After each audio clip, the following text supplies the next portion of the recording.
Hello friends. आज हम discuss करेंगे एडिटिव्स इन पीवीसी प्लास्टिक्स। हम इसके बारे में बहुत डिटेलिंग में आज डिस्कस करेंगे।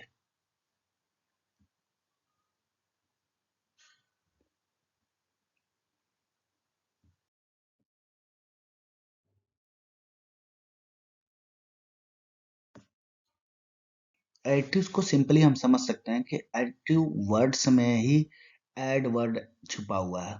ठीक है। तो ये जो ऐड का मतलब होता है ऐड करना, किसी चीज में किसी चीज को ऐड करना। तो एडिटिव जो होती है वो पॉलीमर मटेरियल्स में ऐड होती है। तो जैसे कि कुछ एडिटिव्स हैं जो कि पीवीसी मटेरियल्स में ऐड होंगी और उसका क्या इफेक्ट होगा उसके बारे में हम डिस्कस करेंगे इस वीडियो में। ठीक है। तो उससे पहले कि एडिटिव का क्या रोल होता है प्लास्टिक मटेरियल्स में वो हम जान लेते हैं। एडिटिव ऐड करने से पॉलीमर मटेरियल्स में प्रॉपर्टीज में चेंजिंग आती है। प्रॉपर्टीज जैसे कि अगर मैकेनिकल प्रॉपर्टी की बात करें तो मैकेनिकल प्रॉपर्टी या तो बढ़ेगी या तो घटेगी। एडिटिव का ये वर्क है।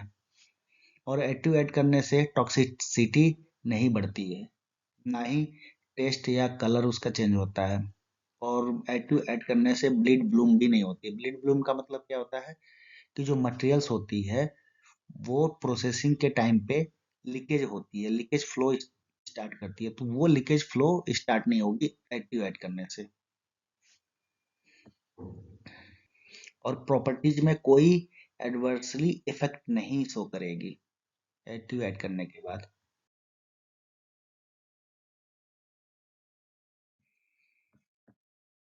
और एडिटिव कंपेटिबल होता है जो प्रोसेसिंग करते हैं उस कंडीशन के साथ, जैसे कि टेम्परेचर, प्रेशर और टाइम।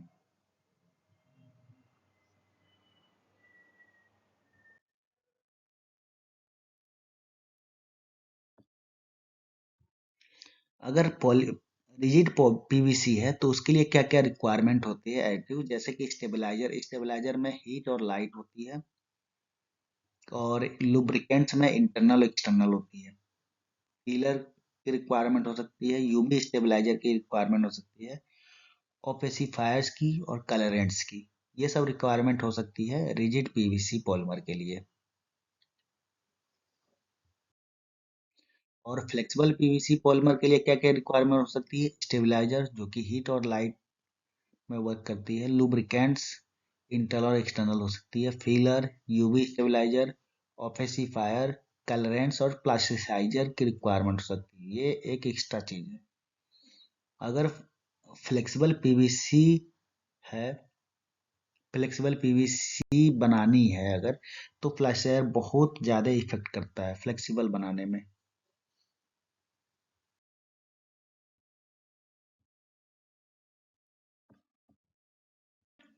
और भी ऑप्शनल रिक्वायरमेंट हो सकती है पीवीसी के लिए, जैसे कि इम्पैक्ट मॉडिफायर।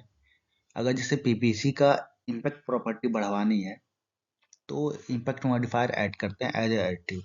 अगर पीवीसी की प्रोसेसिंग को और इजी करनी है, कोई भी चीज प्रोडक्ट बना रहे हैं पीवीसी का और उसकी प्रोसेसिंग को इजी तरीके से प्रोसेस कर सकते हैं तो प्रोसेसिंग ऐड ऐड करते हैं एज एडिटिव। अगर पीवीसी से कोई हॉलो प्रोडक्ट बनाते हैं या पाइप बनाते हैं या फिर कोई कैन बनाते हैं तो उसमें ब्लोइंग एजेंट ऐड कर सकते हैं। मतलब बेसिकली पीवीसी की कोई भी हॉलो प्रोडक्ट अगर बनाते हैं तो उसमें ब्लोइंग एजेंट ऐड करते हैं। स्टेबलाइजर कब ऐड करते हैं? वो क्या करता है, डिग्रेडेशन को प्रिवेंट करता है, डिग्रेडेशन को रोकता है। जो कि डिग्रेडेशन हीट की वजह से आती है और ऑक्सीजन की वजह से आती है। ऑक्सीजन मतलब जैसे इन्वायरमेंट में पीवीसी का कोई प्रोडक्ट है तो इन्वायरमेंट में है तो क्या होता है कि ऑक्सीजन से रिएक्ट करके वो डिग्रेड होना शुरू हो जाती है। तो उसकी वजह से भी उसको रुकने के लिए, उसको प्रिवेंट करने के लिए प्रोसेसिंग स्टेबलाइजर ऐड करते हैं। कोई भी जो पीवीसी की प्रोडक्ट होती है वो इन्वायरमेंट में रहती है तो ऑक्सीजन से रिएक्ट करके वो या तो येलो कलर या तो ब्राउन कलर का हो जाता है। और वो भी इस टाइप का अगर कलरेशन अगर हो रही है किसी भी प्रोडक्ट में तो समझ लो कि वो डिग्रेड हो रही है ऑक्सीजन से ऑक्सीजन से रिएक्ट करके।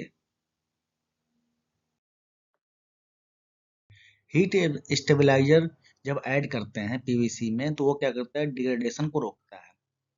और पीवीसी में क्या होता है, अगर हीट स्टेबलाइजर ऐड नहीं करते हैं और पीवीसी हीट के कंडीशन में अगर आती है तो उसमें HCl गैस रिलीज होती है जो कि टॉक्सिक होती है, ह्यूमन के लिए अच्छा नहीं होता है, आंखों खासकर आंखों के लिए सही नहीं होता है। आंखों से टीयर निकलने लगती है जब HCl गैस निकलती है तो उस चीज को प्रिवेंट करने के लिए हीट स्टेबलाइजर ऐड करते हैं ताकि और ज्यादा टेम्परेचर पे ये प्रिवेंट हो सके, ज्यादा से ज्यादा टेम्परेचर पे HCl गैस रिलीज ना हो सके। और ये ऑक्सीडेशन रिएक्शन को भी प्रिवेंट करता है, डिसकलरेशन को भी प्रिवेंट करता है, और जो एक्टिव सब्सटेंस होता है उसको डिस्प्लेस कर देता है और स्टेबल सब्स्टिट्यूएंट्स बनाता है। कौन कौन से हीट स्टेबलाइजर यूज करते हैं पीवीसी पॉलीमर में, जैसे कि लेड यूज करते हैं, ऑर्गेनो टीन यूज करते हैं, कैडमियम, बेरियम, जिंक यूज करते हैं। ये टाइप हैं, देख सकते हैं, इतने सारे टाइप के हीट स्टेबलाइजर यूज करते हैं पीवीसी पॉलीमर के लिए।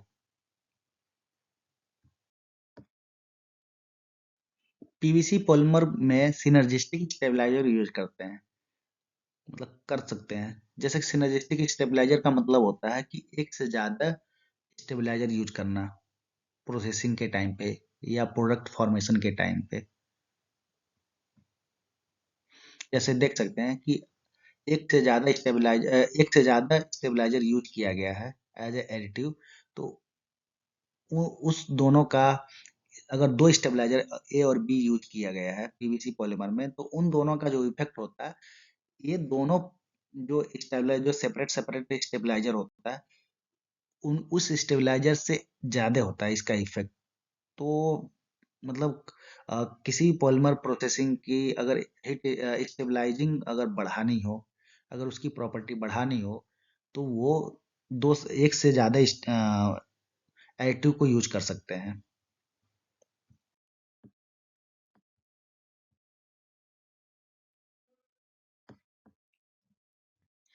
हीट स्टेबलाइजर का क्या फंक्शन होती है, वो क्या करती है, पीवीसी पॉलीमर को प्रिवेंट करती है, अदर प्लास्टिक कोई किसी पॉलीमर में अगर हीट स्टेबलाइजर यूज करते हैं तो वो उसको प्रिवेंट करती है, रोकती है डिग्रेडेशन से, और उस पॉलीमर की लाइफ को इम्प्रूव करती है, लाइफ को बढ़ाती है। इस तरह के जो स्टेबलाइजर होते हैं, इस तरह के स्टेबलाइजर यूज जो होते हैं, ये स्टेबलाइजर ज्यादातर हीट स्टेबलाइजर यूज होते हैं पॉलीमर में, पीवीसी में। Lead carbonate, DBLS, lead stearate.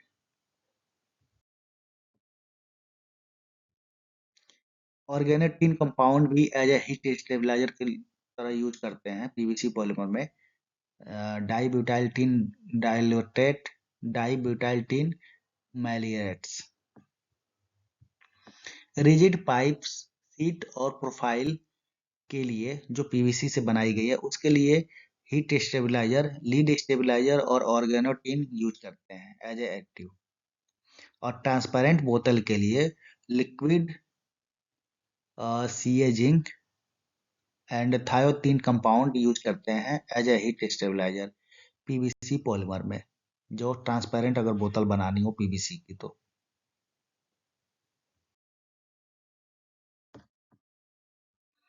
अगर सेलुलर रिजिड पीवीसी अगर है तो उसमें lead stabiliser, calcium, zinc stabiliser, tin stabiliser use करते हैं सेलुलर रिजिड पीवीसी के लिए।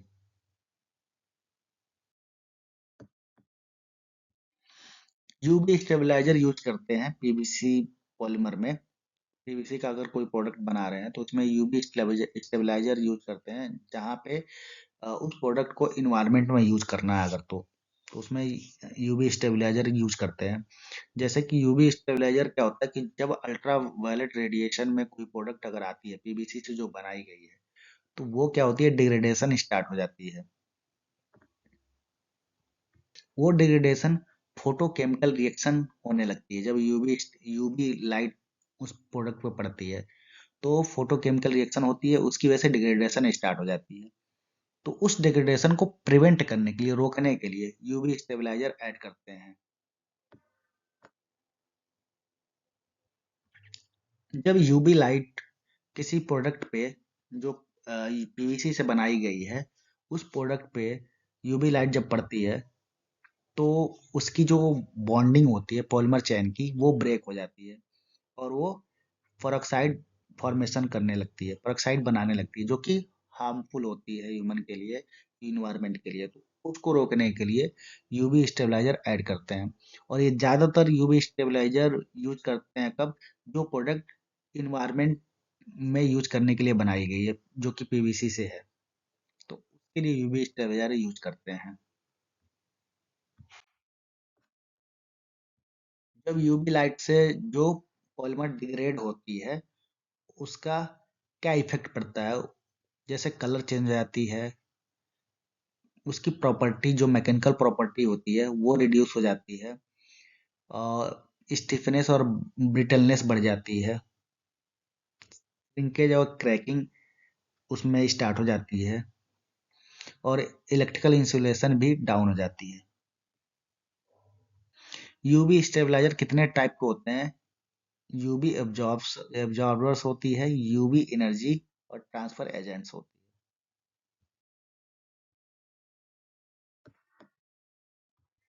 यूवी एब्जॉर्बर्स क्या होती है कि वहां पे जो यूवी लाइट होती है उसको एब्जॉर्ब करती है और रेडिएशन को प्रिवेंट करती है। तो जो UV absorber as a use करते हैं पीवीसी पॉलीमर में या किसी और भी पॉलीमर में, तो उसमें यूवी यूवी लाइट जो होती है उसको एब्जॉर्ब करती है, यूवी एब्जॉर्बर, और पॉलीमर को प्रोटेक्ट करती है विदाउट एनी डैमेज। तो जैसे कि पीवीसी के लिए, हम पीवीसी के लिए डिस्कस कर रहे हैं, तो पीवीसी पॉलीमर में hydroxy benzophenones and hydroxy benzophenones, ये 2 and 4 टाइप का हाइड्रोक्सी बेंजोफिनोन्स यूज करते हैं as a UV observer PVC product को प्रोटेक्ट करने के लिए। खासकर जो पीवीसी की पाइप होती है वो इन्वायरमेंट यूज होती है, पीवीसी पाइप के लिए ही ज्यादातर ये यूज करते हैं यूवी ऑब्जर्वर।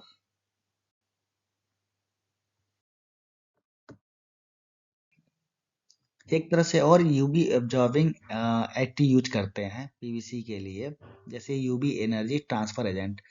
इसका यूज ये है कि ये जब ऐड करते हैं पीवीसी प्रोडक्ट में, तो वो क्या करता है कि वो हीट एनर्जी को एब्जॉर्ब कर लेता है और उसको थर्मल एनर्जी में कन्वर्ट कर देता है, बिना किसी पॉलीमर के डैमेज के या बिना किसी पॉलीमर के डिग्रेडेशन के। और इसमें UV energy transfer agent as a additive में क्या यूज करते हैं, फॉस फॉस्फोनेट्स यूज करते हैं, एल्काइल फिनॉन्स यूज करते हैं, ये सब तरह के जो एडिटिव होती है यूज करते हैं यूवी एनर्जी ट्रांसफर एजेंट में के रूप में।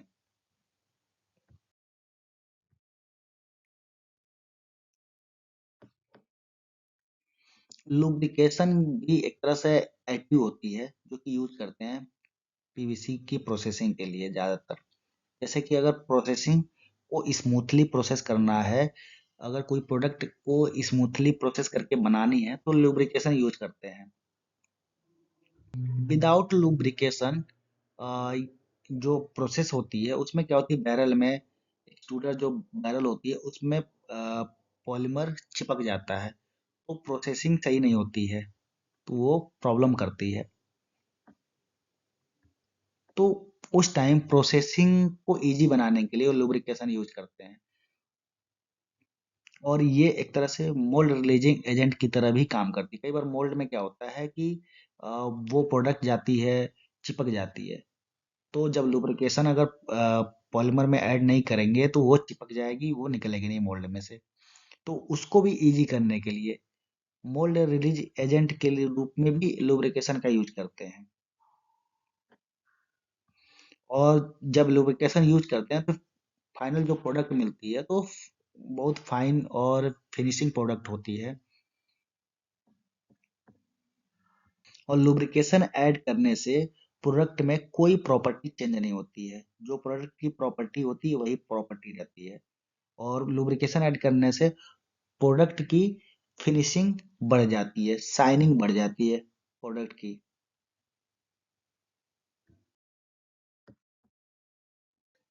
जो लुब्रिकेशन यूज करते हैं पीवीसी पॉलीमर में, तो वो बेसिकली डिपेंड करती है कि उसकी मेल्टिंग पॉइंट क्या होती है और पॉलीमर की मॉलिक्यूलर स्ट्रक्चर क्या है,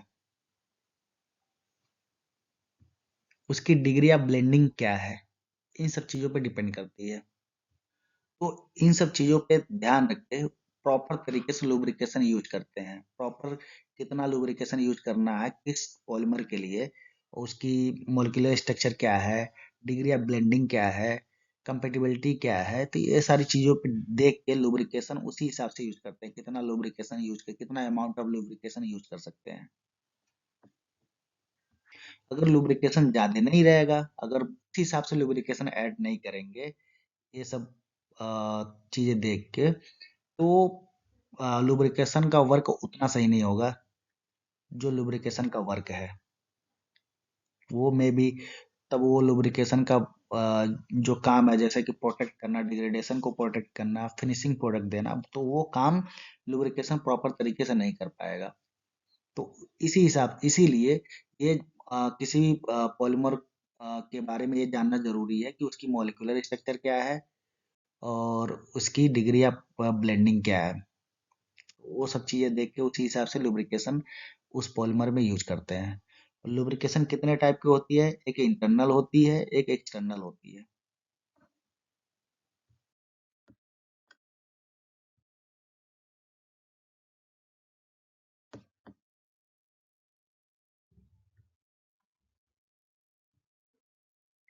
अब इंटरनल लुब्रिकेशन के बारे में बात करें तो ये पीवीसी पॉलीमर के लिए कंपेटिबल होती है और स्मूथली प्रोसेसिंग हो जाती है। कोई मेल्ट जो मेल्टिंग होती है पीवीसी की, उसको रिड्यूस करती है, उसको मेल्टिंग टेम्परेचर को कम करती है। और जो हीट प्रोसेसिंग के टाइम पे जो फ्रिक्शनल हीट जनरेट होती है, उसको भी कम करती है।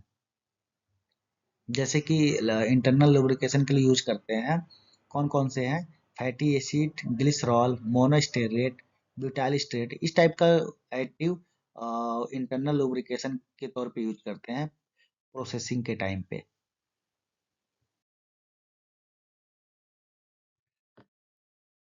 एक्सटर्नल लुब्रिकेशन क्या होती है कि जो मोल्ड, जो फाइनल प्रोडक्ट जो मिलती है हमें पीवीसी की, वो मोल्ड में स्टिक होती है कि नहीं होती है, उसको प्रिवेंट करती है, वो स्टिक नहीं होने देती है। और इसके एग्जाम्पल है पैराफिन वैक्स, स्टर वैक्सेस, इस तरह के लुब्रिकेशन एक्सटर्नल लुब्रिकेशन यूज होते हैं ताकि कोई फाइनल प्रोडक्ट जो है वो फिनिश और अच्छा बने और मोल्ड में स्टिक ना हो। मोल्ड की स्टिकनेस को प्रिवेंट करने के लिए एक्सटर्नल लुब्रिकेशन का यूज करते हैं।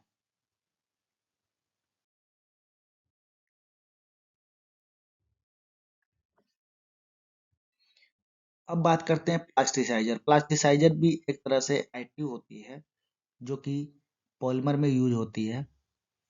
और प्लास्टिसाइजर का क्या वर्क होती है? वो प्लास्टिसाइजर जब ऐड करते हैं तो उसकी पॉलीमर की फ्लेक्सिबिलिटी बढ़ जाती है, सॉफ्ट पॉलीमर सॉफ्ट हो जाता है और इसकी पॉलीमर की इम्पैक्ट स्ट्रेंथ बढ़ती है। और ये जो प्लास्टिसाइजर होती है वो बेसिकली लिक्विड और सॉलिड फॉर्म दोनों फॉर्म में होती है। वो जिस हिसाब से हमें यूज करना है उस हिसाब से हम ले सकते हैं प्लास्टिसाइजर।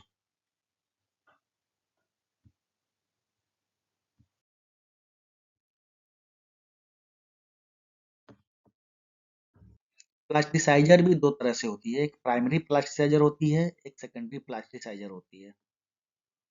जो प्राइमरी प्लास्टिसाइजर होती है वो ज़्यादा कंपेटेबल होती है प्लास्टिक से और इसको अकेले ही यूज करते हैं, मतलब सिंगल यूज करते हैं ज़्यादातर।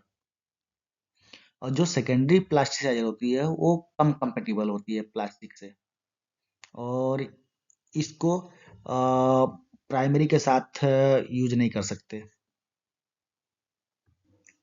सॉरी, इसको प्राइमरी प्लास्टिसाइजर के साथ यूज कर सकते हैं, सेकेंडरी प्लास्टिसाइजर को।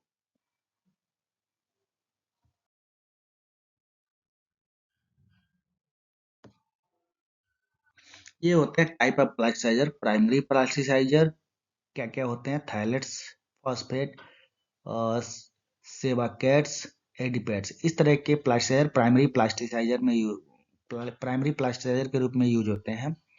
और secondary plasticiser oils, paraffin wax, इस टाइप के चीज़ें सेकेंडरी प्लास्टिसाइजर के रूप में यूज होते हैं।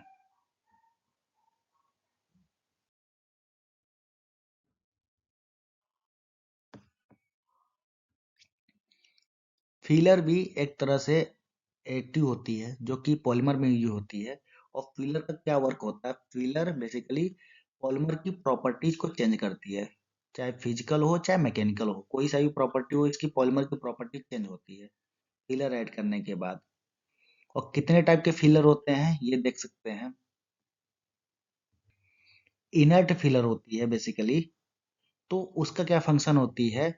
ये पॉलीमर की प्रॉपर्टीज को चेंज करती है और डाइसवेल को रिड्यूस करती है और मॉडुलस को बढ़ाती है।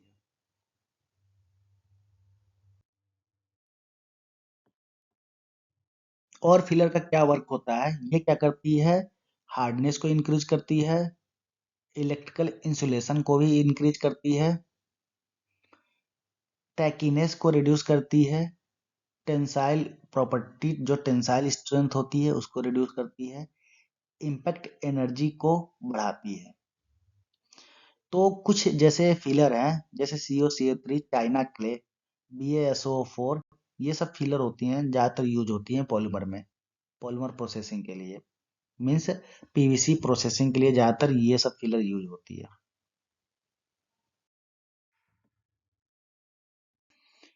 कितने तरह के इनर्ट फिलर होते हैं वो देख सकते हैं। एक तो average particle size and size distribution, particle shape and porosity, chemical nature of surface, impurities such as frit and metal ions, इस तरह के इनर्ट फिलर होते हैं।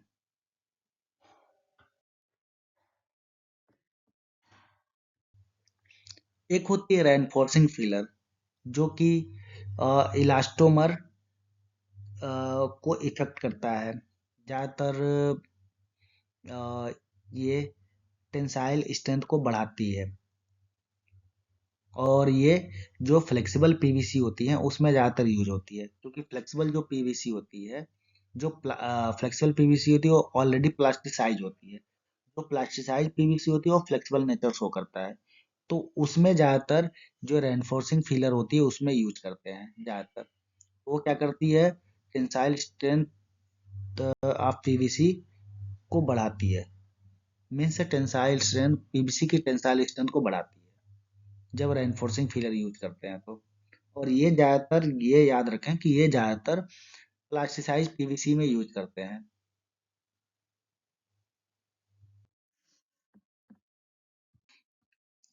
ये कितने जो रेनफोर्सिंग फिलर होती हैं कितने टाइप की होती हैं? तो यहाँ आप देख सकते हैं, carbon black, fine particle silica, zinc oxide, calcium silicate, इस टाइप के जो फिलर होते हैं ये ज़्यादातर यूज होते हैं एज ए रेनफोर्सिंग फिलर के रूप में। और इसका वर्क यही होती है कि जो मैकेनिकल प्रॉपर्टी होती है उसको इनहेंस करती है, बढ़ाती है।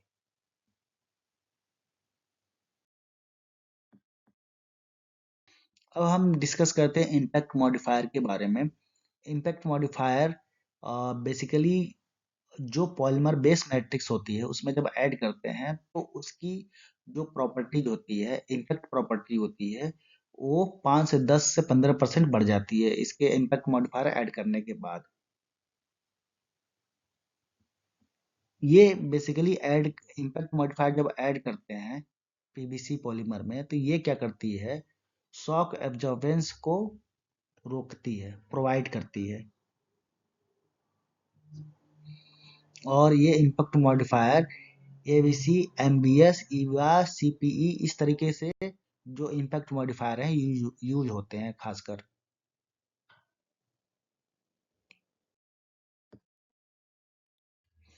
प्रोसेसिंग एजेंट्स का यूज कब करते हैं? जब प्रोडक्ट जब बना रहे हैं पीवीसी का, तो उसकी प्रोसेसिंग कैपेसिटी को बढ़ाना जब हो, जब उसकी प्रोसेसिंग कैपेसिटी बढ़ेगी तो और ज़्यादा फाइन प्रोडक्ट मिलेंगे और ज़्यादा अच्छी प्रोडक्ट मिलेंगे, तो उस टाइम प्रोसेसिंग एजेंट्स को ऐड करते हैं। और खासकर ये जब इंजेक्शन मोल्डिंग से जो प्रोडक्ट बनाई जाती है पीवीसी की, उसमें ज़्यादातर यूज करते हैं प्रोसेसिंग एजेंट्स का।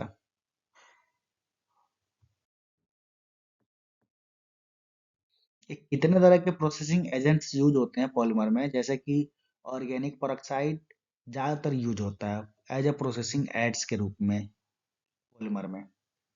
जितने भी तरह के पेरोक्साइड होते हैं मोस्टली वो प्रोसेसिंग एजेंट्स के रूप में यूज होते हैं पॉलीमर में, जो कि पॉलीमर की प्रोसेस को इनहेंस करता है और फाइन प्रोडक्ट बनता है आफ्टर प्रोसेसिंग।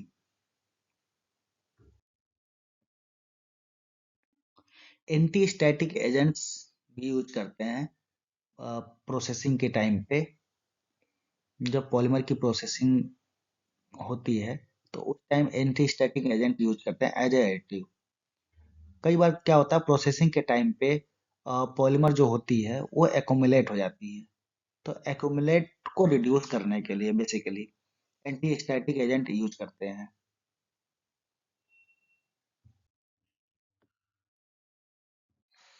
कितने तरह के एंटी स्टैटिक एजेंट होती है? एक इंटरनल होती है, एक एक्सटर्नल होती है। और इनका क्या वर्क होता है? ये बेसिकली जब प्रोसेसिंग करते हैं तो उस टाइम जब प्रोडक्ट बन जाती है, फाइनल प्रोडक्ट बनती है प्रोसेसिंग के टाइम पे, तो उसमें स्टैटिक चार्ज जनरेट होती है। तो उसको रिड्यूस करने के लिए एंटी स्टैटिक एजेंट यूज करते हैं।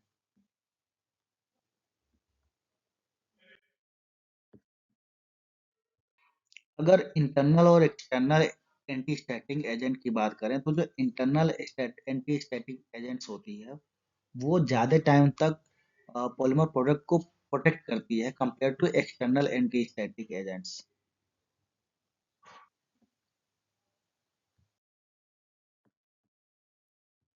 जो एक्सटर्नल एंटी स्टैटिक एजेंट होती है वो बेसिकली प्रोडक्ट को सेफली सेफ रखने के लिए प्रोडक्ट के ऊपर जो एक्सटर्नल पार्ट होती है उस पे स्प्रे के थ्रू उस पे स्प्रे करते हैं। बट जबकि इंटरनल जो एंटी स्टैटिक एजेंट होती है वो पॉलीमर में ही मिक्स करके फिर प्रोसेसिंग करते हैं।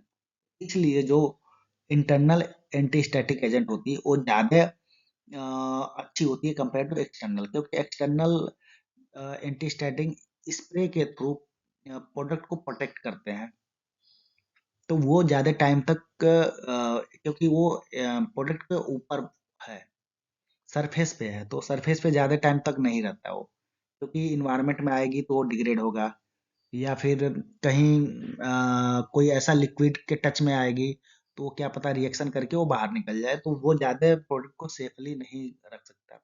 जबकि इंटरनल जो एंटी स्टैटिक एजेंट होती है वो पॉलीमर के साथ मिक्स होके प्रोसेसिंग करते हैं, तो वो पॉलीमर के मॉलिक्यूलर लेवल तक वो मिक्स हो जाती है, तो किसी भी तरीके से internal anti static agent degrade नहीं होगी, रिलीज नहीं होगी किसी किसी भी सब्सटेंस के टच में भी आके, या एक्सटर्नल इन्वायरमेंट में भी वो डिग्रेड नहीं होगी, क्योंकि वो मॉलिक्यूलर लेवल तक मिक्स हो चुकी है।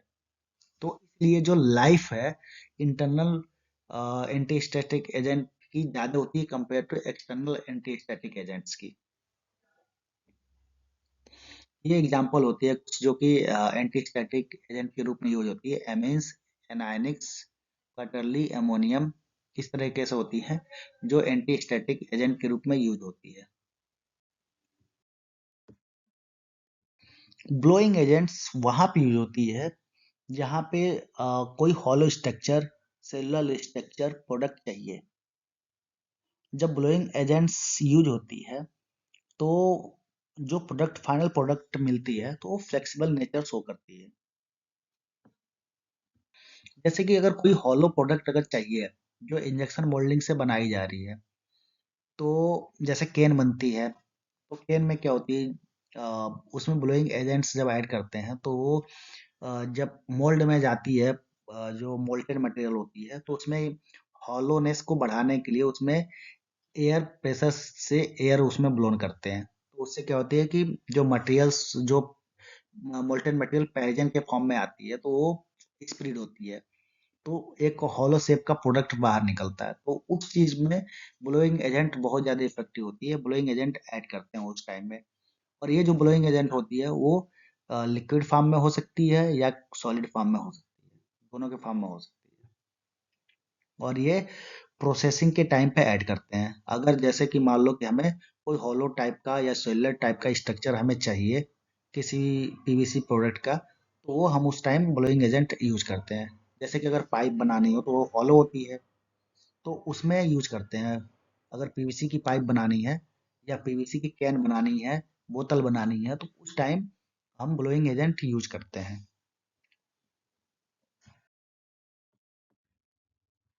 जब फोम बनाना होता है किसी पॉलीमर का तो उस टाइम भी ब्लोइंग एजेंट यूज करते हैं, क्योंकि ब्लोइंग एजेंट का वर्क ही यही होता है कि वो क्या करता है, अ, अ, वो फ्लेक्सिबिलिटी बढ़ा देती है, और मॉलिक्यूलर लेवल पे पॉलीमर का जो फ्री ऑफ वॉल्यूम है वो भी बढ़ा देती है। इसलिए जब पॉलीमर का फोम बनाना होता है तो ब्लोइंग एजेंट यूज करते हैं। जब फोम बनती है तो क्या करता है कि वो फाइनल फिनिश प्रोडक्ट बनती है, और प्रोडक्ट के साइज के हिसाब से प्रोडक्ट का जो वेट होता है वो बहुत कम होता है। ये जो प्रोडक्ट बनती है फोम, तो वो क्या करती है, उसकी मॉडुलस डाउन हो जाती है, जबकि अदर प्रॉपर्टी जैसे कि एनर्जी अब्जॉर्प्शन, थर्मल और इंसुलेशन प्रॉपर्टी बढ़ जाती है। जो फोम की इंसुलेशन प्रॉपर्टी होती है वो डिपेंड करती है कि कितनी ज्यादा जो पॉलीमर सेल है, जब फोम बनी है तो उसमें कितनी ज्यादा गैस कंटामिनेंट हुई है, कितनी ज्यादा गैस उसमें अभी है, तो उस पे इंसुलेशन प्रॉपर्टी डिपेंड करती है कि वो पॉलीमर कितना इंसुलेशन प्रॉपर्टी शो करती है।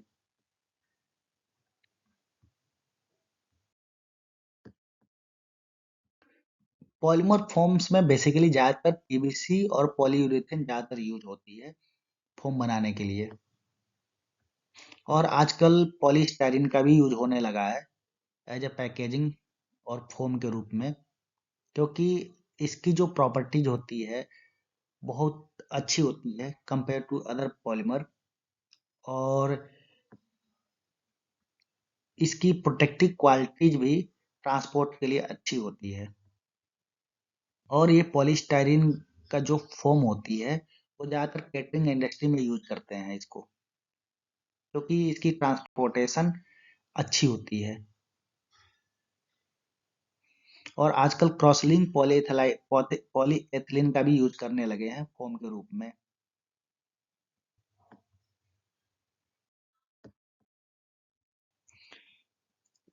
ब्लोइंग एजेंट की क्या प्रिंसिपल होती है, बेसिकली ब्लोइंग एजेंट एक तरह के एडिटिव होती है जो कि गैस जनरेट करती है, जबकि हम जब प्रोसेस करते हैं और प्रोसेस के बाद जब हम सॉलिडिफाई करते हैं प्रोडक्ट को, तो वो कितनी ज्यादा गैस उसमें जनरेट कर सकती है, उसका वर्क होता है ब्लोइंग एजेंट। और जब फाइनल प्रोडक्ट बनती है तो उस पॉलीमर में पोरस जनरेट हो जाता है, बहुत सारे पोर्स जनरेट हो जाते हैं, तो वो पॉलीमर पोरस पॉलीमर बन जाती है ब्लोइंग एजेंट ऐड करने के बाद। और कितना ज़्यादा हम अमाउंट यूज करते हैं ब्लोइंग एजेंट के रूप में किसी भी पॉलीमर में, तो उस पॉलीमर की प्रॉपर्टीज को भी इफेक्ट करता है ये ब्लोइंग एजेंट। और कितने तरह से पोर्स स्ट्रक्चर बनते हैं आफ्टर एड ब्लोइंग एजेंट, तो क्लोज सेल और ओपन सेल दो तरह के पोर्स स्ट्रक्चर जनरेट होते हैं फाइनल प्रोडक्ट जब ब्लोइंग एजेंट ऐड करते हैं किसी भी पॉलीमर में। तो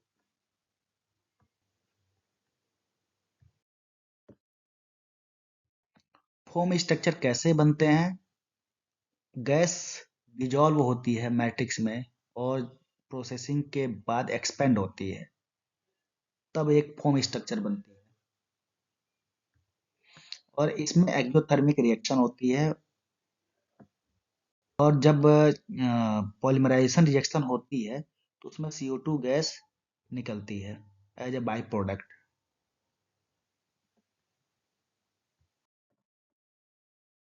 कितना तरह के ब्लोइंग एजेंट यूज होते हैं पॉलीमर में? Physical blowing agent, chemical blowing agent और अदर तरह के फोमिंग एजेंट होती है, जैसे कि ब्लोइंग एजेंट कैटलिस्ट होती है, सरफेक्टेंट्स होता है, न्यूक्लिएटिंग एजेंट्स होती है। इस तरह के ब्लोइंग एजेंट्स यूज होते हैं पॉलीमर इंडस्ट्री में।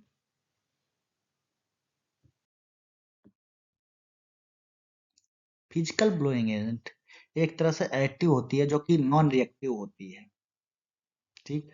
और ये इसमें कंप्रेस्ड गैसेस होती हैं, जैसे कि कार्बन डाइऑक्साइड, नाइट्रोजन, और ये डिजॉल्व होती हैं अंडर प्रेशर। जब प्रेशर अप्लाई करते हैं प्रोडक्ट पे तो उसी टाइम डिजॉल्व करते हैं इन सब गैसेस को। और जब प्रेशर को रिलीज करते हैं तब ये गैस उसमें डिजॉल्व हो जाती है पॉलीमर में और एक फोम स्ट्रक्चर फॉर्म करती है। फिजिकल ब्लोइंग एजेंट तब ऐड करते हैं जब पॉलीमर मेल्टिंग फॉर्म में होती है, और जो ब्लोइंग एजेंट होती है वो भी लिक्विड फॉर्म में होती है, तभी ऐड करते हैं। जो ब्लोइंग एजेंट होती है जैसे कि एलिफैटिक हाइड्रोकार्बन्स और क्लोरोफ्लोरो एनालॉग्स, ये सब यूज करते हैं ज़्यादातर फिजिकल ब्लोइंग एजेंट के रूप में। और ये जो ब्लोइंग एजेंट होती है वो बेसिकली जो मोल्टन पॉलीमर होता है उसमें सॉल्यूबल होती है, इसी वजह से इसको यूज करते हैं।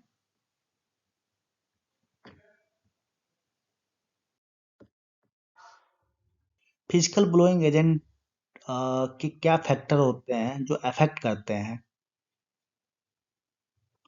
जैसे कि pressure of the gas, efficiency of dispersion, melt temperature, pressure of nucleating agent, इन सब पे ये फिजिकल ब्लोइंग एजेंट डिपेंड करती है।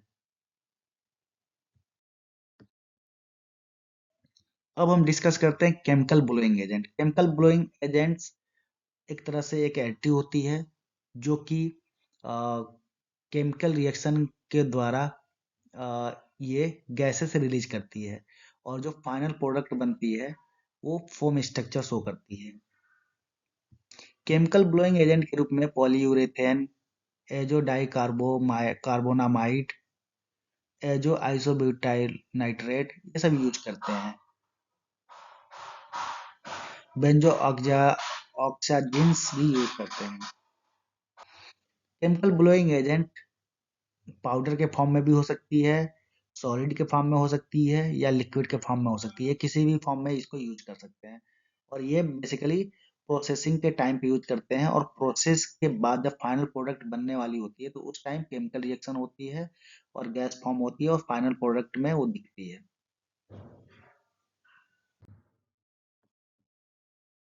पॉलीयूरेथेन फोम कैसे बनती है यहाँ पे देख सकते हैं, इस तरीके से रिएक्शन होती है और CO2 रिलीज होती है और फाइनल प्रोडक्ट बनती है।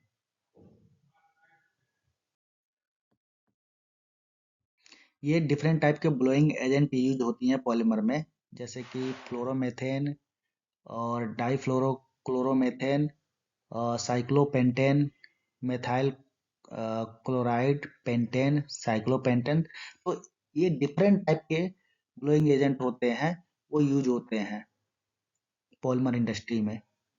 जिस टाइप का हमें प्रोडक्ट की रिक्वायरमेंट है, जिस टाइप के प्रॉपर्टीज की रिक्वायरमेंट है, उस तरीके से ब्लोइंग एजेंट यूज होते हैं।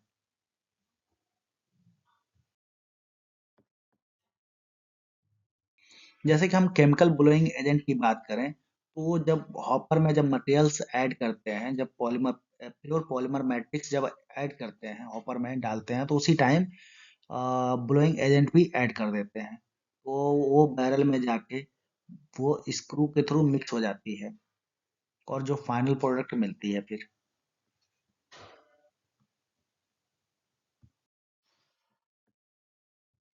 ये कुछ ब्लोइंग एजेंट हैं, जैसे ये जो डाई कार्बोनामाइड्स, ये जो बिसफार्माइड एंड हाइड्राजाइड्स, ये सब ब्लोइंग एजेंट होती हैं, जो कि जब पॉलीमर हॉपर में ऐड करते हैं तो उस टाइम इसको ऐड कर सकते हैं सेम टाइम पे, और फाइनल प्रोडक्ट हमें मिलती है लास्ट में जब प्रोसेस हो जाती है। जब ये ब्लोइंग एजेंट जब ऐड करते हैं हॉपर में तो बैरल में ही मिक्स हो जाती है प्रॉपर पॉलीमर मैट्रिक्स के साथ, और फाइनल प्रोडक्ट फिर हमें बाहर आती है जब मिलती है तो।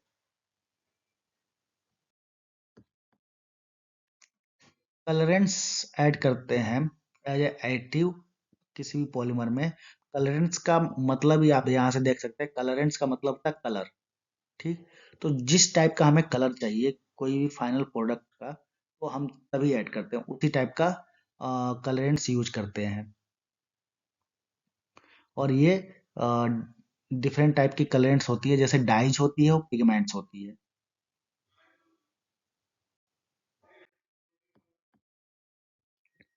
जो डाइज होती है वो बेसिकली सॉल्यूबल होती है, और ये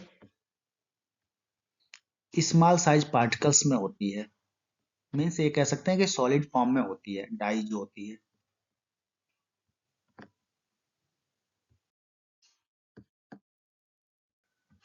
किसी पॉलीमर में जब डाई यूज करते हैं तो वो प्लास्टिसाइजर के साथ बॉन्डिंग अच्छी करती है।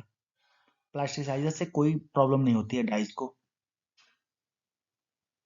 और जो एक्सट्रूजर में स्क्रीन पैक होती है, जब डाई यूज करते हैं डाइज, तो उससे प्लगिंग को भी रिड्यूस करती है। स्क्रीन पैक पे जो मटेरियल्स स्टिक हो जाते हैं या फ्लो अच्छे से नहीं होती है तो उसको भी रिड्यूस करती है।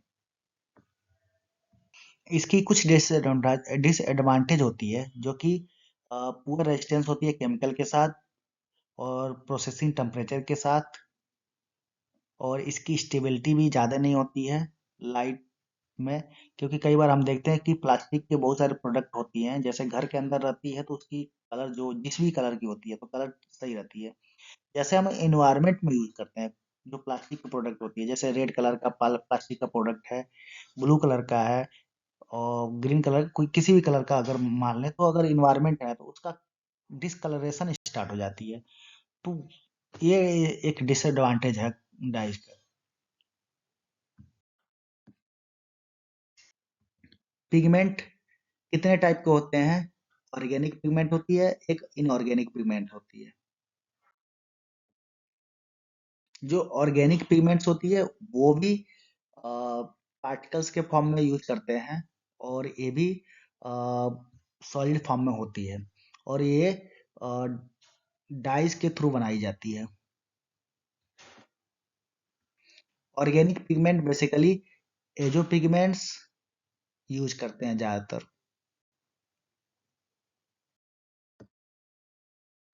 ऑर्गेन इनऑर्गेनिक पिगमेंट्स के रूप में salt and oxide metals use करते हैं ज्यादातर, और इसके थ्रू जो कलर आती हैं पॉलीमर में वो इतनी अच्छी नहीं होती है जितना अच्छा ऑर्गेनिक पिगमेंट और डाइस के थ्रू जो पॉलीमर प्रोडक्ट का कलर मिलता है, वो इतनी अच्छी इनऑर्गेनिक पिगमेंट से नहीं आती है। इसके एग्जाम्पल हैं, टाइटेनियम होती है जो कि व्हाइट कलर के लिए यूज करते हैं, आयरन होती है जो कि रेड कलर के लिए यूज करते हैं, कैडमियम होती है येलो कलर के लिए। तो इस डिफरेंट टाइप के इनऑर्गेनिक पिगमेंट होती हैं जो डिफरेंट डिफरेंट कलर के लिए करते हैं।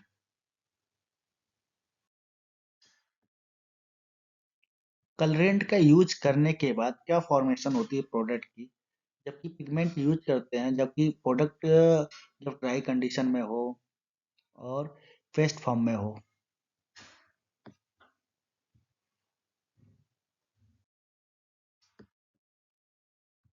कलरेंट तभी यूज करते हैं जब जो जिस भी कलर का हमें चाहिए प्रोडक्ट, टाइम क्या करते हैं, प्रोसेस के पहले मिक्स करते हैं, तब जाके फाइनल प्रोडक्ट हमें उसी कलर का मिलता है। जो कलरेंट यूज करते हैं वो गुड डिस्पर्सन होती है पॉलीमर के साथ, और जितने भी थर्मोप्लास्टिक पॉलीमर होती हैं उसमें ज़्यादातर कलरेंट्स यूज करते हैं। जिस भी कलर का हमें प्रोडक्ट चाहिए होता है उस कलर उस टाइप का कलर हम यूज करते हैं, तो उस टाइप का कलर फाइनल कलर प्रोडक्ट हमें मिलता है। और ज़्यादातर थर्मोप्लास्टिक पॉलीमर में ही यूज करते हैं। और जो कलरेंट यूज करते हैं वो ज़्यादा यूज नहीं करते, 1 से 2% यूज करते हैं ज़्यादातर पॉलीमर प्रोडक्ट में। और मीन्स 5% भी यूज कर सकते हैं, बट ज़्यादातर 1 से 2% ही यूज करते हैं। इतने में ही सफिशियंट कलर हमें मिल जाता है। जो फाइनल प्रोडक्ट होती है, जितने भी हमें प्रोडक्ट का हमें जिस भी कलर का चाहिए तो उसमें इतने ही यूज करते हैं। इतने में ही हमें सफिशियंट कलर मिल जाती है। और जैसे कि थर्मोसेट अगर पॉलीमर में कलर अगर चाहिए तो ज़्यादातर बिनाइल अ, बिनाइल पॉलीमर ज़्यादातर यूज करते हैं। जो कि थर्मोसेट लिक्विड फॉर्म में ऑलरेडी होती है, तो उस टाइम बिनाइल यूज करते हैं। जो भी हमें कलर चाहिए तो उस टाइप का फाइनल प्रोडक्ट हमें मिल जाता है। जैसे कि जो थर्मोसेट है, अनसेचुरेटेड पॉलिस्टर होता है, एपॉक्सी होता है, यूरेथेन होता है, इस टाइप का थर्मोसेट होता है। उस थर्मोसेट में हमें जो कलर का हमें प्रोडक्ट चाहिए तो ज़्यादातर बिनाइल यूज करते हैं कलर के लिए। फ्लेम रिटार्डेंट्स, ये भी एक तरह से एंटी होती है, जो कि पॉलीमर भी यूज करते हैं। और ये ज़्यादातर यूज जो हाउस होल्ड प्रोडक्ट होता है उसमें यूज करते हैं। फ्लेम का मतलब ही होता है स्मोक या जलना। तो जलने से, फायर से प्रोटेक्ट करने के लिए कोई भी पॉलीमर को अगर फायर से सेफ्टी प्रोवाइड करानी है तो फ्लेम रिटार्डेंट्स यूज करते हैं उसमें।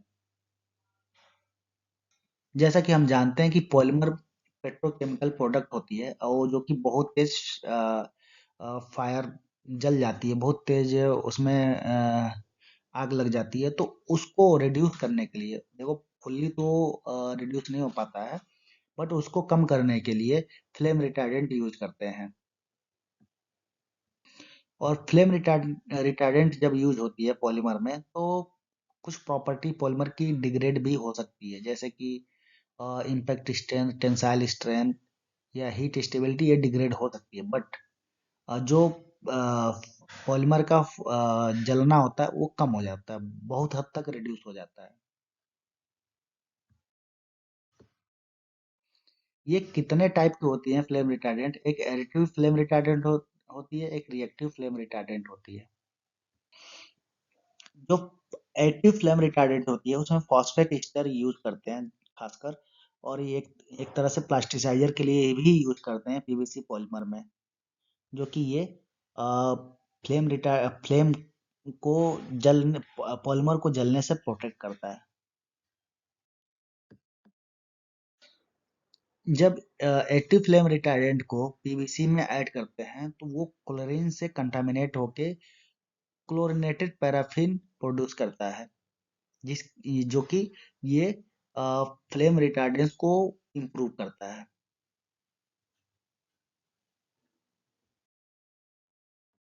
Reactive flame retardant, reactive flame retardant chemical reaction के थ्रू पॉलीमर में इनकॉर्पोरेट करते हैं। और ये जो केमिकल फ्लेम रिटार्डेंट होती है वो हाई डिग्री फ्लेम रिटार्डेंसी को इम्प्रूव करती है compare to reactive flame retardant. Reactive flame retardant ज़्यादा इफेक्टिव होती है।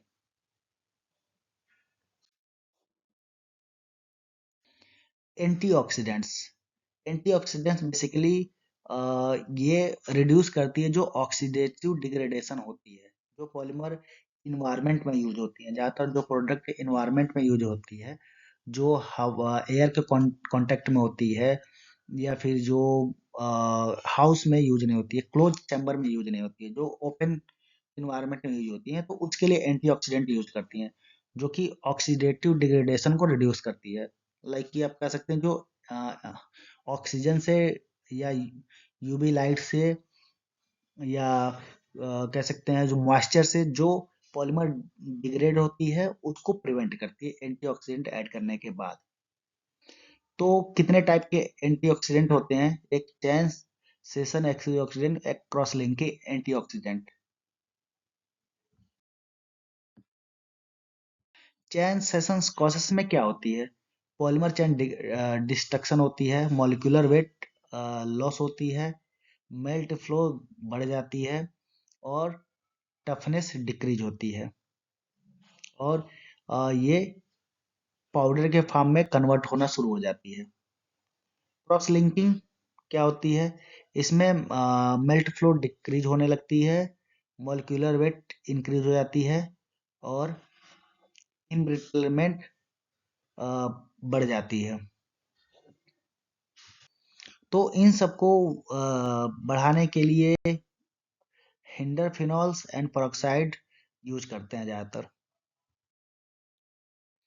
अब हम डिस्कस करते हैं कि पीवीसी की कंपाउंडिंग कैसे करते हैं।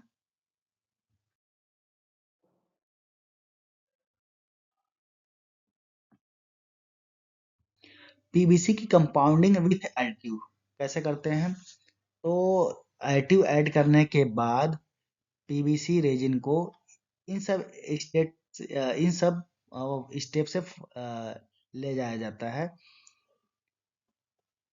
ज़्यादातर हाई स्पीड मिक्सर यूज करते हैं PVC with compounding, PVC with additive का कंपाउंडिंग करने के लिए। तो हाई स्पीड मिक्सर यूज करके कौन कौन से स्टेप फॉलो करते हैं? जो मिक्सर होती है उसको स्टार्ट करते हैं स्लो स्पीड में और उसको पीवीसी उसमें ऐड करते हैं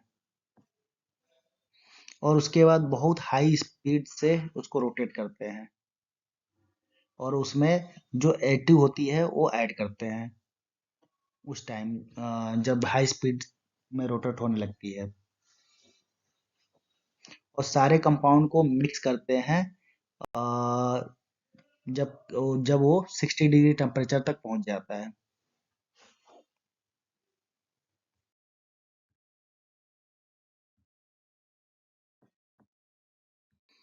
और जब 60 डिग्री टेम्परेचर पे जब मिक्स होने लगता है तो उसमें फिर जिस भी कलर का हमें रिक्वायरमेंट है प्रोडक्ट, पीवीसी का प्रोडक्ट, तो वो कलर ऐड करते हैं, प्रोसेसिंग ऐड से ऐड करते हैं। जो भी एडिटिव हमें ऐड करना है, जो भी रिक्वायरमेंट की हमें प्रॉपर्टी चाहिए फाइनल प्रोडक्ट की, तो उस टाइप के एडिटिव इसमें ऐड करते हैं। जब 60 डिग्री टेम्परेचर पे मिक्सिंग पहुंच जाती है, जो शेयर हीट जनरेट हुई मिक्सिंग के टाइम पे शेयर हीट जनरेट होती है, तो शेयर हीट इतनी स्पीड में घूमती है, मीन्स 400 500 600 की रोटेटिंग स्पीड से घूमती है हाई स्पीड मिक्सर में। तो वो जो पॉलीमर होती है उसमें शेयर हीट बहुत ज़्यादा जनरेट होती है, तो उसमें 60 डिग्री टेम्परेचर तक पहुंच जाती है। जब 60 डिग्री टेम्परेचर पहुंच जाती है तब जाके ये सब एडिटिव ऐड करना स्टार्ट करते हैं। जो भी हमें रिक्वायर्ड प्रोडक्ट चाहिए, जो भी हमें जिस प्रॉपर्टी का रिक्वायर्ड प्रोडक्ट चाहिए उस प्रॉपर्टी से रिलेटेड जितने भी एडिटिव ऐड कर सकते हैं उसमें ऐड करना स्टार्ट करते हैं।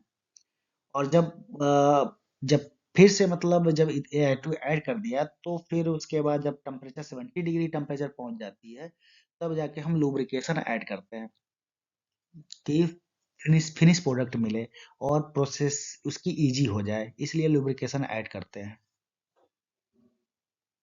जब जो मिक्स कंपाउंड होती है वो फिर 100 से 105 डिग्री टेम्परेचर पहुंच जाती है तब जाके हाई स्पीड मिक्सचर उसको स्लो करते हैं। पहले तो हाई स्पीड मिक्सर इतने फास्ट तक रखते हैं कि उसकी टेम्परेचर 100 से 105 टेम्परेचर पहुंच जाती है। जब इतना पहुंच जाती है तब जाके उसको स्लो कर देते हैं। अब जो मिक्सर होती है 100 से 105 डिग्री टेम्परेचर पहुंच गई तो उसको फिर कूलर मिक्सर में उसको कूल करते हैं। टेम्परेचर को उसको जब रोटेटिंग स्पीड को कम करते हैं तो वो अपने आप कूल होने लगता है और तब तक स्लो में रोटेट करते हैं जब तक कि टेम्परेचर 40 से 45 डिग्री टेम्परेचर ना हो जाए। और जब 40 से 45 डिग्री टेम्परेचर हो जाती है मिक्सर की, जब स्लो डाउन रोटेशन रखते हैं तो तब जाके वो सारे जो मटेरियल्स होती हैं उनको बाहर निकाल लेते हैं। सेम प्रोसेस से जो पीई पॉलीमर होती है अदर पॉलीमर होती है उसमें भी सेम प्रोसेस करते हैं और इस तरीके से एडिटिव ऐड करते हैं।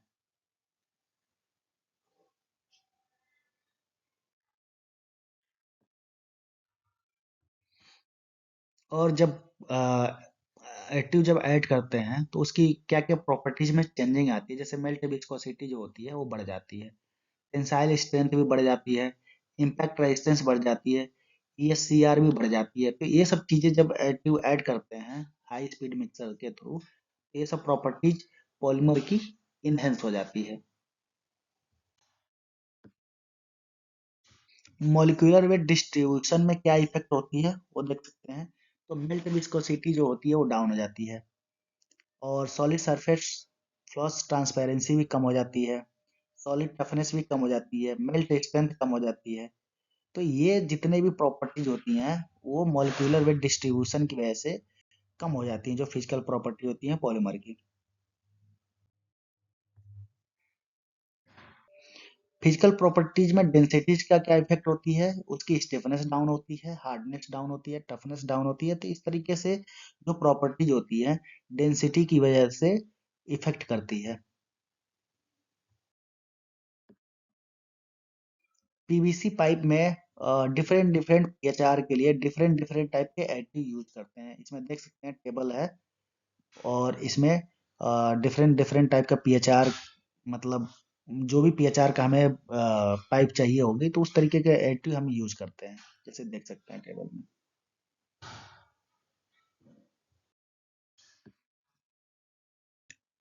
फिलर कंटेंट से ओपेसिटी पे क्या इफेक्ट पड़ती है, तो देख सकते हैं जैसे CO3 अगर फिलर कंटेंट पर पीएचआर ऐड करते हैं किसी भी पॉलीमर में, तो क्या क्या ओपेसिटी हो सकती है। जैसे कि 5 यूज की है तो 100% ओपेसिटी होती है, 8 भी यूज करेंगे तब भी। तो इस तरीके से CO3 पर पीएचआर यूज करेंगे तो ओपेसिटी में ये एक चेंजिंग आएगी, परसेंटेज ऑफ ओपेसिटी किसी भी पॉलीमर की।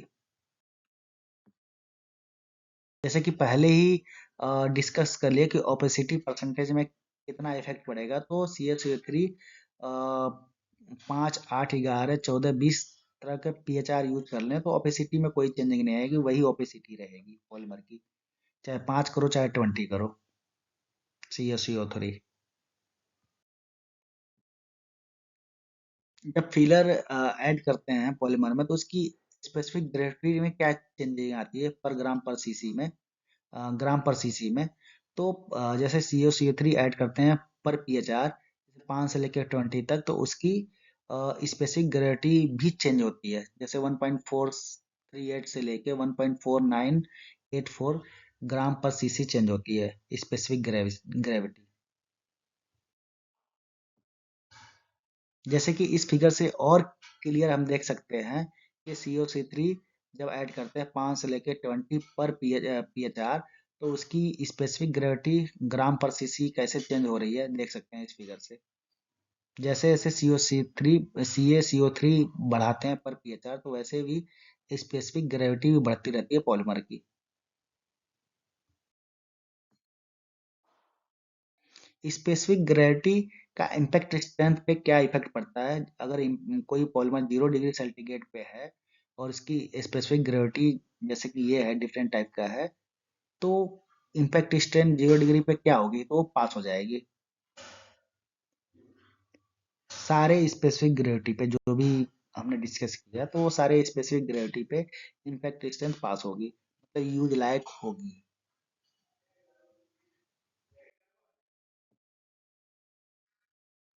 जैसे कि इस फिगर से और क्लियरली समझ सकते हैं कि इम्पैक्ट स्ट्रेंथ 0 डिग्री सेंटीग्रेड पे जब स्पेसिफिक ग्रेविटी जब लेते हैं 1.4 से लेके 1.5 तक, तो वो यूजेबल होती है, इम्पैक्ट स्ट्रेंथ मीन्स पास हो जाती है।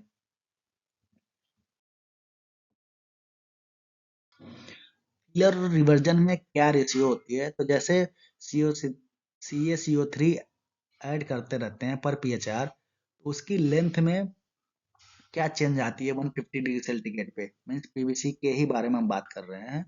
तो उसकी लेंथ में इस तरीके से चेंजिंग आती है, मीन्स कोई ज़्यादा चेंजिंग है नहीं पर आवर, बट देख सकते हैं कि 2 है 1.8, जब CaCO3 ऐड करेंगे पीएचआर तो 1.5 इसी में बस चेंज हो रही है 8 में, बाकी सब में कोई चेंजिंग नहीं है लेंथ में 150 डिग्री सेंटीग्रेड पे।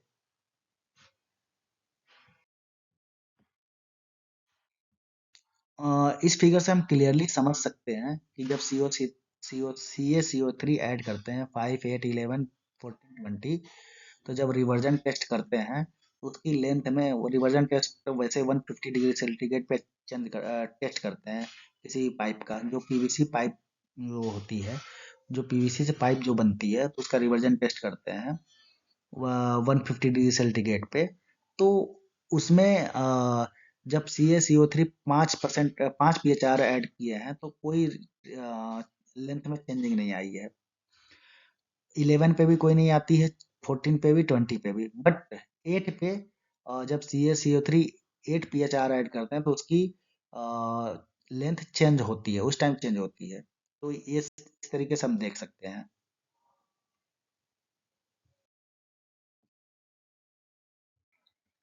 अब फिलर और हाइड्रोस्टैटिक प्रेशर, जब पाइप में हाइड्रोस्टैटिक प्रेशर देते हैं, वो भी 150 डिग्री सेंटीग्रेड पे 1 घंटे के लिए, तो जब CO3 ऐड करते हैं, CaCO3 pHr पर pHr 5, 8, 11, 14, 20, तो तब देखते हैं तो ये जो पाइप होती है पीवीसी की, वो पास हो जाती है, मीन्स यूजेबल होती है। 150 डिग्री सेंटीग्रेड पे भी यूजेबल होती है पाइप। उसको 150 डिग्री सेंटीग्रेड पे भी यूज कर सकते हैं पाइप को, उसमें कोई दिक्कत नहीं आएगी, कोई प्रॉब्लम नहीं आएगी।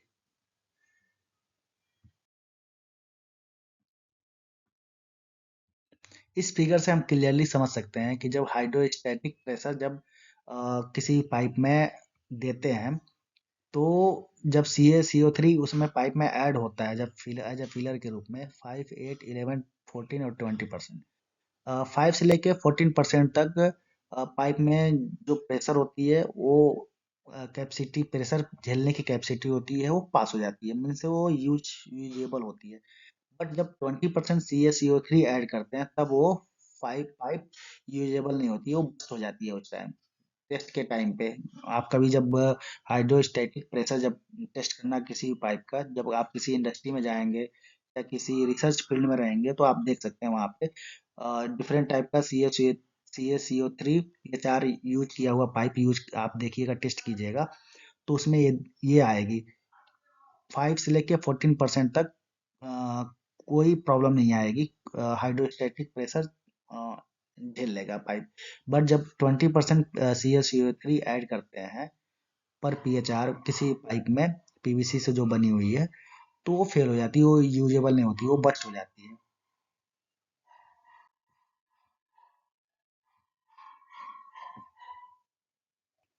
अगर रिजिड पाइप अगर हमें बनानी है, रिजिड पीवीसी पाइप अगर बनानी है ट्विन स्क्रू एक्सट्रूडर से, तो क्या क्या रिक्वायरमेंट होती है? जैसे पीवीसी रेजिन होती है, वो 100 kg की रिक्वायरमेंट होती है। बाकी एडिटिव्स यूज करते हैं उसमें, तो डिफरेंट डिफरेंट टाइप का आप देख सकते हैं कि क्या कितने टाइप का एडिटिव्स यूज करते हैं और कितने कितने वेट का एडिटिव यूज कर सकते हैं, तब जाके रिजिड पीवीसी बनती है।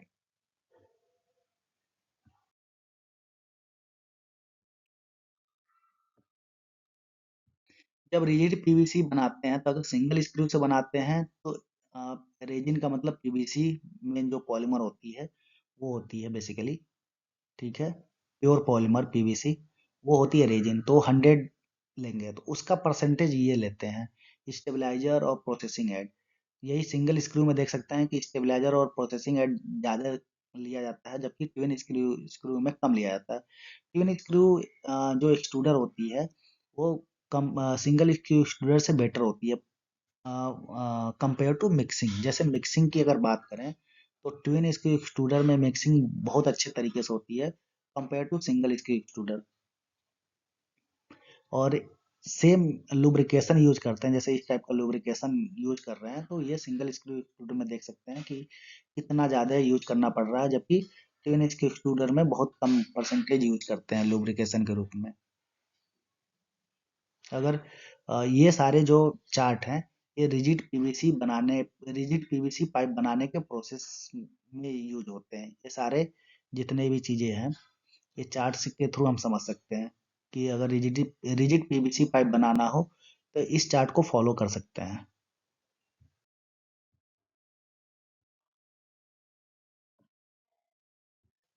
अगर पीवीसी का फ्लोरिंग करना हो, जैसे पीवीसी का फ्लोरिंग के लिए भी यूज करते हैं पीवीसी को, तो उसमें क्या क्या ऐड कर सकते हैं? तो जैसे पीवीसी जो प्योर रेजिन है, 100% तो रहता ही है, उसका हम बाकी जो एडिटिव होते हैं उसका वो परसेंटेज निकालते हैं कि कितना कितना परसेंटेज हम ऐड कर सकते हैं उसमें।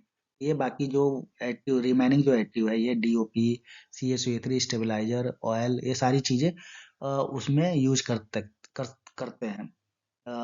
जब पीवीसी का फ्लोरिंग जब बनाते हैं, पीवीसी का यूज फ्लोरिंग में यूज करते हैं, तो तब ये सब चीजें यूज किया जाता है।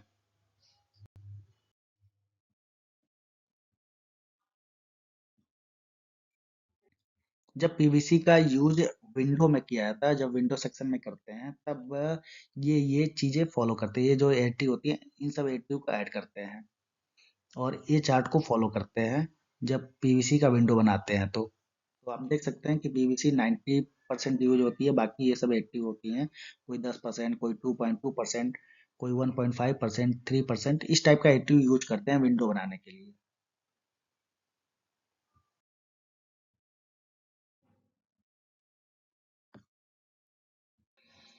जैसे केबल पे कोटिंग करने के लिए जब पीवीसी का यूज करते हैं, तो उसमें आप देख सकते हैं कि पीवीसी रेजिन जो होती है वो 100%, 70 से 100% यूज करते हैं, और बाकी जो एडिटिव होती यूज करते हैं, देख सकते हैं कि 50 to 60 PHR, 50 PHR, इस टाइप का यूज करते हैं। तो अगर जैसे केबल की कोटिंग करनी हो, कोई भी वायर है जो इलेक्ट्रिक में यूज होती हैं, तो उसका कोटिंग के लिए पीवीसी का यूज करते हैं। तो उसमें इस चार्ट को फॉलो करके बनाई जा सकती है, केबल कोटिंग की जा सकती है इंसुलेशन के लिए।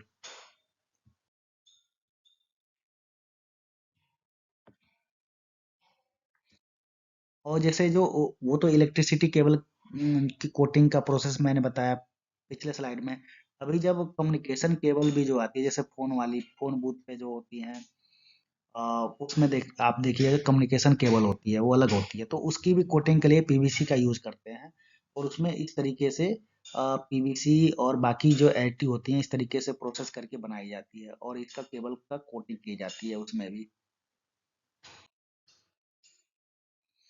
और जैसे कम्युनिकेशन केबल जैकेट भी होती है, जो जैकेटिंग होती है, तो उसमें इस तरीके से पीवीसी रेजिन यूज करते हैं और बाकी जो एडिटिव होती है उसमें यूज करते हैं, और फिर उसके बाद वो फाइनल कोटिंग करते हैं, ये सारे मिक्स करके।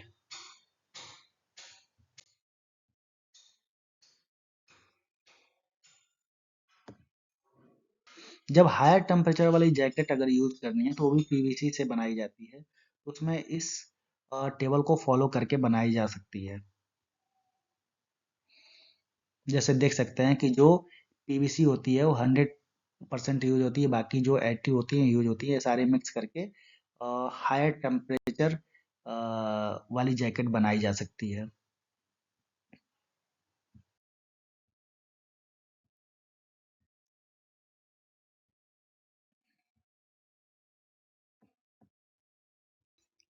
जैसे कोई फ्रीजिंग या फ्लशिंग कंपाउंड बनानी हो, तो इस टेबल को फॉलो करके बनाई जा सकती है। जो रेजिन है पीवीसी रेजिन है, और बाकी जो एडिटिव्स हैं ये सारे ऐड करके फिर ये इस टाइप का प्रोडक्ट बना सकते हैं।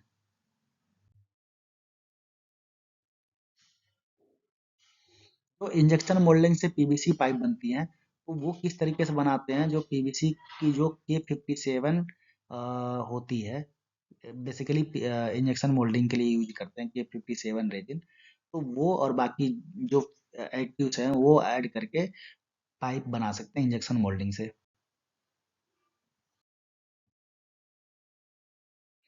पीवीसी से अगर बोतल बनानी हो, तो इस तरीके से पीवीसी 57 यूज करके बाकी जो एडिटिव्स हैं, जैसे processing aid, impact modifier, zinc octoate और लुब्रिकेंट्स, ये सारी चीजें यूज करके सारे मिक्स करके पीवीसी का बोतल बना सकते हैं इजीली।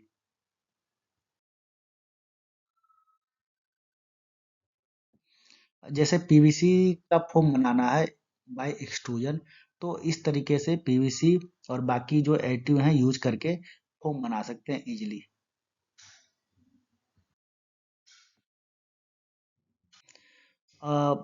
मिक्सिंग के लिए बेसिकली बहुत सारे मिक्सर यूज करते हैं, जैसे कि प्योर पॉलीमर हो और बाकी एडिटिव हो। वो एडिटिव को और पॉलीमर को मिक्स करने के लिए डिफरेंट टाइप का मिक्सर यूज करते हैं, तो जिसमें से एक है बनबरी मिक्सर होती है। इसको नीडर मिक्सर भी बोलते हैं। इसको इंटरनल मिक्सर भी बोलते हैं। और ये एक सिलिंड्रिकल चैम्बर होती है, जो कि उसमें मटेरियल ऐड करते हैं, और उसमें सिलिंड्रिकल जो चैम्बर होती है उसमें रोटेटिंग ब्लेड्स होते हैं, जो कि रोटेट होते हैं। उसमें जब मटेरियल ऐड करते हैं और उसको रोटेटिंग जो ब्लेड होती है वो रोटेट होके उसको मिक्स करती है, एडिटिव और पॉलीमर्स को। उसमें कूलिंग सिस्टम भी होती है, जैसे कि मान लो कि पीवीसी मटेरियल वैसे भी हीट सेंसिटिव मटेरियल होती है, वो मेल्टिंग टेम्परेचर पे ही डिग्रेड होना स्टार्ट हो जाती है। तो उसको प्रोटेक्ट करने के लिए कूलिंग सिस्टम होती है, जो कि कूल करती है, ताकि मटेरियल डिग्रेड ना हो जाए आफ्टर एडिटिव ऐड करने के बाद, ताकि इजीली उस मिक्स कर सकते हैं विदाउट डिग्रेडेशन।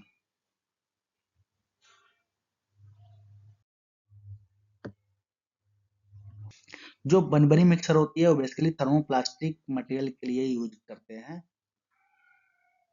और ये जो बनबरी मिक्सर होती है, इसके बाद हम इस मिक्सर को ज़्यादातर टू रोल मिल में यूज करते हैं, और उससे सीट या पैलेट्स, ये जो बनबरी मिक्सर से जो फाइनल जो प्रोडक्ट मिलती है, मिक्सिंग जो प्रोडक्ट मिलती है, उसको टू रोल मिल या एक्सट्रूडर में यूज कर सकते हैं। ये क्लियरली देख सकते हैं कि बनबरी मिक्सर कैसी होती है। इसमें देख सकते हैं कि ये रोटेटर होता है, इसमें ब्लेड लगी होती है, ये मूव करता है, और यहाँ से मटेरियल ऐड करते हैं। ये होती है फीड हॉपर होती है, यहाँ से मटेरियल ऐड करते हैं, और ये क्लोज चैम्बर होती है, यहाँ पे क्लोज हो जाती है, यहाँ पे ऐड करेंगे तो ये मूव करेगी और यहाँ पे मिक्स होगी।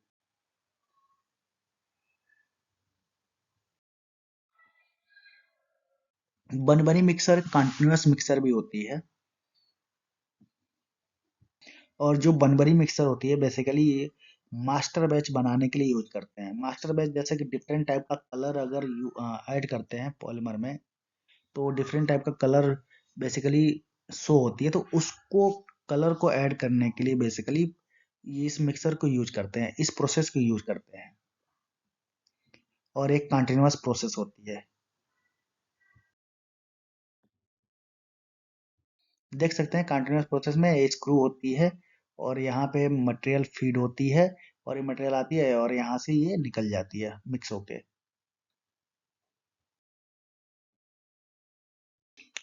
बॉल मिलिंग भी यूज करते हैं बेसिकली मिक्सिंग के लिए। बॉल मिलिंग में क्या होती है कि बॉल टाइप के स्टील के बॉल होते हैं, बेसिकली दो बॉल होते हैं उसमें, मशीन में। और उसमें फिर जो ग्रेनुअल्स होते हैं वो ऐड करते हैं, जो भी पॉलीमर्स हैं या एडिटिव्स हैं वो ऐड करेंगे। तो वो बेसिकली बॉल मिलिंग क्या होती है, ये क्या करती है कि उसको मिक्स करती है प्रॉपर, और उसको पाउडर फॉर्म में कन्वर्ट कर देती है। तो बेसिकली बॉल मिलिंग का यूज कह सकते हैं कि पाउडर फॉर्म में जो भी हमें चाहिए, वो पाउडर फॉर्म में अगर हमें चाहिए तो बॉल मिलिंग का यूज करते हैं।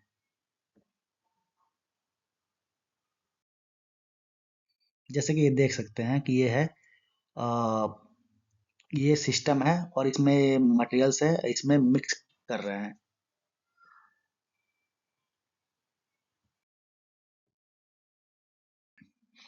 हाई स्पीड मिक्सर भी होती है, जो कि अ, ये मिक्सिंग के लिए यूज होती है, एडिटिव्स और पॉलीमर्स को मिक्स करने के लिए बेसिकली इसको यूज करते हैं। और ये हाई स्पीड इसलिए नाम है कि ये बहुत हाई स्पीड से इसका जो रोटर होता है बहुत हाई स्पीड से रोटेट करता है, इसलिए इसका नाम हाई स्पीड मिक्सर है। और हाई स्पीड मिक्सर में बेसिकली जो पॉलीमर यूज करते हैं, वो पाउडर फॉर्म में जो पॉलीमर होता है उसको यूज करते हैं, बट जो एक्टिव होता है वो लिक्विड या पाउडर फॉर्म में यूज कर सकते हैं।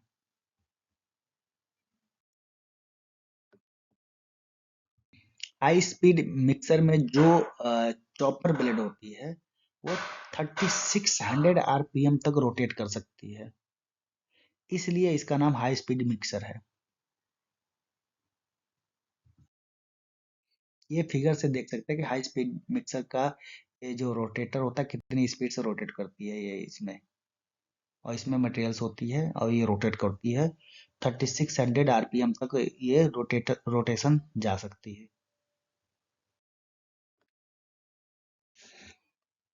टू रोल मिल भी एज ए मिक्सर मिक्सिंग के लिए यूज करते हैं। जैसे कि इससे पहले जैसे बनबरी मिक्सर हमने डिस्कस किया था, तो बनबरी मिक्सर के बाद ज़्यादातर two roll mill mixer use करते हैं। जो बनबरी मिक्सर से मिक्स हो गई है मटेरियल्स, वो फिर उसके बाद टू रोल मिल पे मिक्स कर सकते हैं, अगर सीट बनानी हो तो। उस पॉलीमर का, उस प्रोडक्ट का तो सीट बनानी हो तो two roll mill mixing use करते हैं। टू रोल मिल में क्या होती है, जो दो रोलर होती हैं, स्टील की होती हैं बेसिकली। उस रोलर में बेसिकली जो बनबरी बनबरी से मिक्स हुई जो मिक्सर होती है, उसमें ड्रॉप करते हैं उन दोनों रोल के बीच में। और उसके बाद जो मटेरियल जो मिलती है, फाइनल मिक्स होती है, वो एक शीट फॉर्म में मिक्स होती है।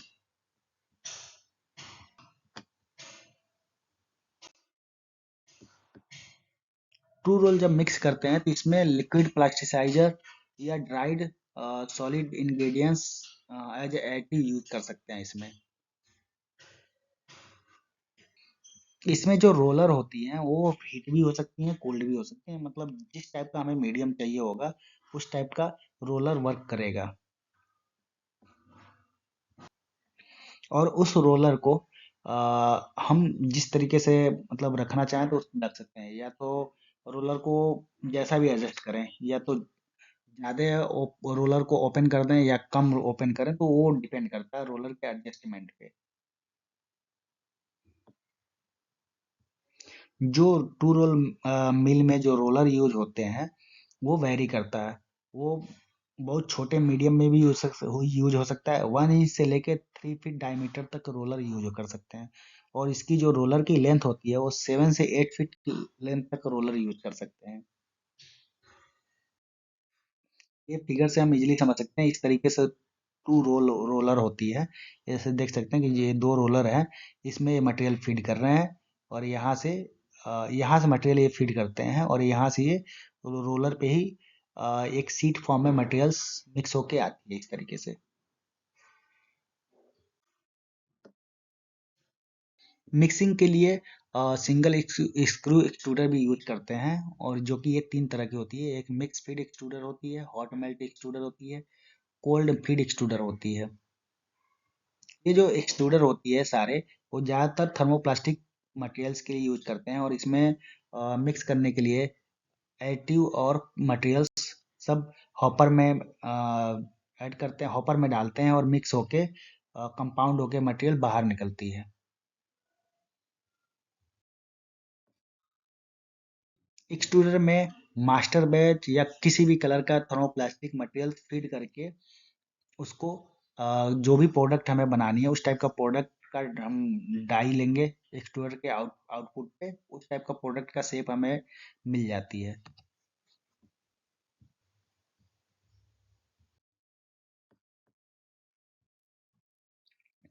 हॉट मेल्ट एक्सट्रूडर में बेसिकली क्या होता है, मटेरियल जो सप्लाई होती है वो रिएक्टर या रिसीवर के थ्रू होगी, और वो फ्लैट स्ट्रिप या पेलेट के फॉर्म में जनरेट होगी।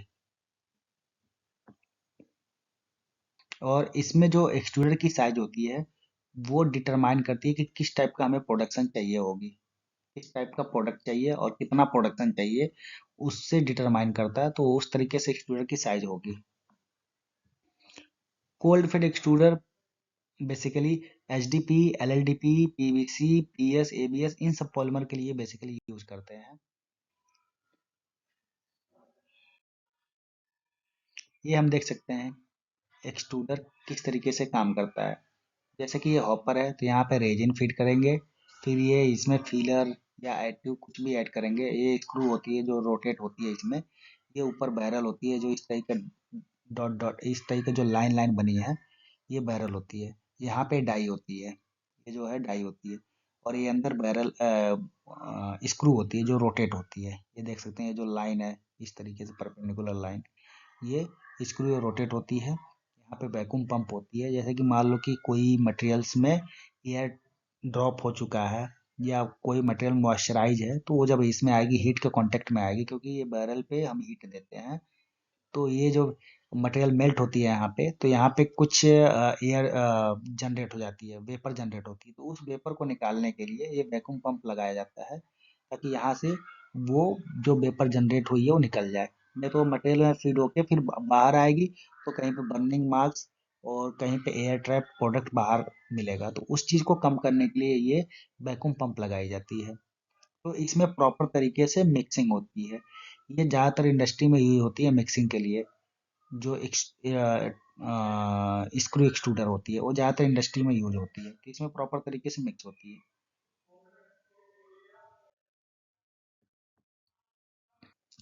और टम्बलर मिक्सर भी यूज करते हैं एज ए मिक्सिंग। इसमें बेसिकली जो डिफरेंट टाइप का कलर वाली प्रोडक्ट है, जो भी यूज हमें करनी है, जो भी पॉलीमर में कलर हमें चाहिए होगी, जो भी कलर चाहिए होगी, तो टम्बलर मिक्सर का यूज करते हैं ज़्यादातर। और ये जो पॉलीमर एग्लोमरेट होती है टम्बलर मिक्सर में, वो एग्लोमरेट नहीं होती, उसको डाउन करता है, कम करता है टम्बलर मिक्सर।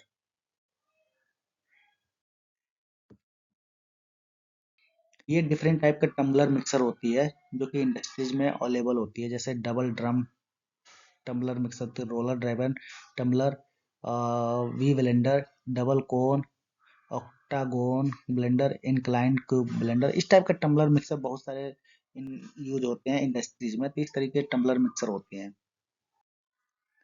ये देख सकते हैं कि टम्बलर मिक्सर है, एक तरह से ये टम्बलर मिक्सर है। जो सबसे सिंपल टम्बलर मिक्सर होती है वो ड्रम टाइप का टम्बलर मिक्सर होती है। उसमें मटेरियल प्लेस करते हैं और उसको रोटेट करते हैं। तो उसमें जो मटेरियल्स होती है, पॉलीमर मटेरियल्स और एडिटिव्स, वो प्रॉपरली मिक्स हो जाती है। जो टम्बलर मिक्सर होती है बेसिकली, किसी पॉलीमर का मास्टर बैच बनानी हो तो वो ज़्यादातर टम्बलर मिक्सर ही यूज करते हैं। मास्टर बैच मतलब डिफरेंट टाइप का कलर वाली प्लास्टिक मटेरियल्स, वो मास्टर बैच बनाते हैं, तो वो टम्बलर मिक्सर से ज़्यादा यूज करते हैं।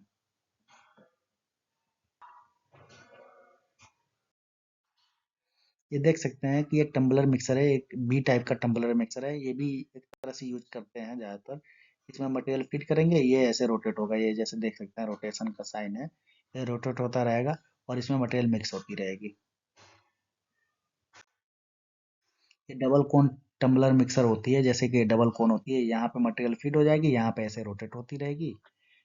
इस तरीके से रोटेट होगी, इस तरीके से, तो ये ऐसे रोटेट होती रहेगी, तो इसमें मटेरियल मिक्स होगी। ये ऑक्टागोनल ब्लेंडर होती है, ये ऐसे इस तरीके से रोटेट होती है। इसमें ऑक्टा ऑक्टा फेज है, देख सकते हैं ये इस तरीके से काउंट करके देख सकते हैं, ये ऑक्टागोनल फेज है। ये इसमें मटेरियल मिक्स होगी और ये रोटेट होगा। ये इंक्लाइन क्यूब ब्लेंडर होती है। इसमें क्या होती है कि यहाँ पे मटेरियल मिक्स हो, मटेरियल फीड कर देंगे, पॉलीमर मटेरियल और एडिटिव, और उसके बाद ये रोटेट होगी। ठीक, इंक्लाइंड रोटेट होती है ये। तो इसमें भी मटेरियल मिक्स होती है।